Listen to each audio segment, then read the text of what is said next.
Welcome to the channel.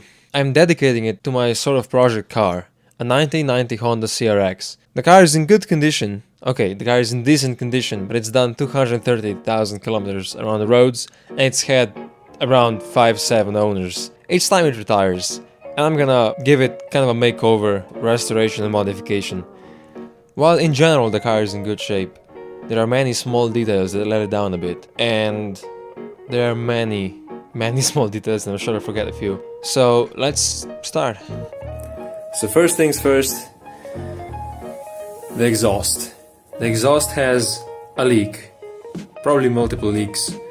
I don't know. I'll find out when I drop the exhaust. There's a few issues like these, or just haven't been clipped in after the car has been resprayed. The rear panel is cracked. I don't know if you can see it. Here it is. It's cracked. That will have to be replaced. The rear wing is in alright condition, but I have to either repaint it or recondition it somehow, because it's seen better days.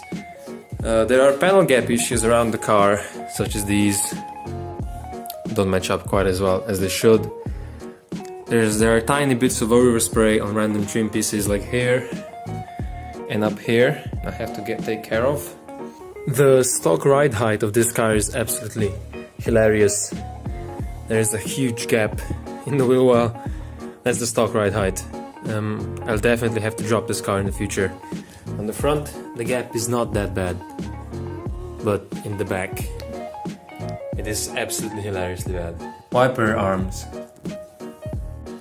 have to be resprayed. Going from the wiper arms over to this trim over here, all of this has to be resprayed, as well as the wiper arms up front. The trim could be better. As you can see, it's starting to... can't really see it. It's starting to bubble up and crack. It's nice and shiny, and then goes into matte. Also crack around here. I don't know what I'll do about this, since this is quite hard to find and even harder to recondition. It's starting to crack a bit over here, but that's not a problem. The handles have been sprayed, which I'm fine with. I can find new ones if I need them. The sunroof has a rusty lip on the inside, but otherwise it seals alright, I think. Windshield has some problems with the trim, but it's not so bad. I can keep this. There are several trim pieces missing, most notably on the side, but I already found a new one. It has panel gap issues on the front as well. The front bumper hangs quite a bit lower than it should. The hood, if it closes, it doesn't open. If it opens, it doesn't close. The latch has to be fixed. There are these terrible stickers I have to remove. This one, as well as the highway stickers, which already expired. It's not 2017 anymore. Moving into the engine bay. The engine is a completely stock D16 double overhead cam, no VTEC. There have been no modifications done to the engine or the engine bay as far as I know. Things to fix. First thing is the valve cover. It is in quite rough condition. As you can see, almost all of the paint has burned off. I've already gotten a new one. The battery is held in by some random junk that cuts me every time I want to reconnect the battery. The engine bay in general has to be cleaned up quite a bit. If we move over here, you can see the noticeable panel gap, which disappears once I lift up the bumper. It's because of the bumper support inside is not as good as it should be. Otherwise, stock airbox, stock intake, stock exhaust, everything is original. The engine mounts will have to be redone. They're quite squishy already. There is quite a lot of maintenance been done to this engine. The timing belt has been replaced like 2,000 kilometers ago. On the slip it says engine oil has been changed, fuel filter has been changed, disc front and rear discs and pads have been changed, new coolant and belt, of course. Things that have to be done are transmission oil and air cleaner I think the only things that I'm going to do to the engine is I'm going to get a new exhaust manifold, because I think this one is quite beat up already. And of course that exhaust leak, which you'll hear later. I think that's it for the outside. Moving into the interior of the car, it's in very good condition. Nothing's missing.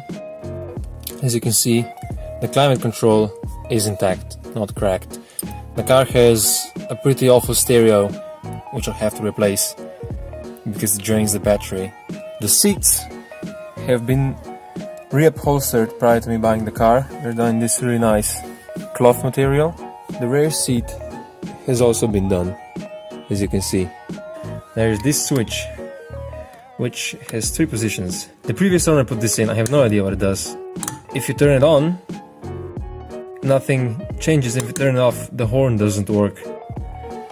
There are bulbs going out. As you can see on the climate control, these work, these don't, as well as the knob doesn't light up. The blower fan doesn't work on the first setting. What works? On all the other settings, the rest of the controls work fine. The bulb on the hazard light has gone out, while the bulbs for these work. I'll turn on the car now. It's in neutral, and you can hear that exhaust leak. The car is very loud.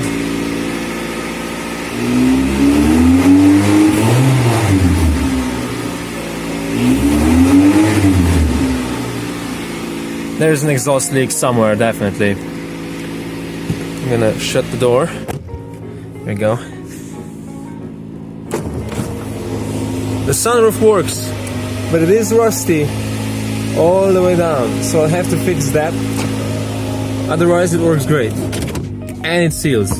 The headliner has a few questionable spots. The mirror is held on by some questionable fasteners. Also, this car has been smoked in. Sun visors are strange but not bad. However, the mounting points for them are in quite bad shape. There are also fasteners missing in here. Over there, I have to get those done. But the rest of the interior is pretty good.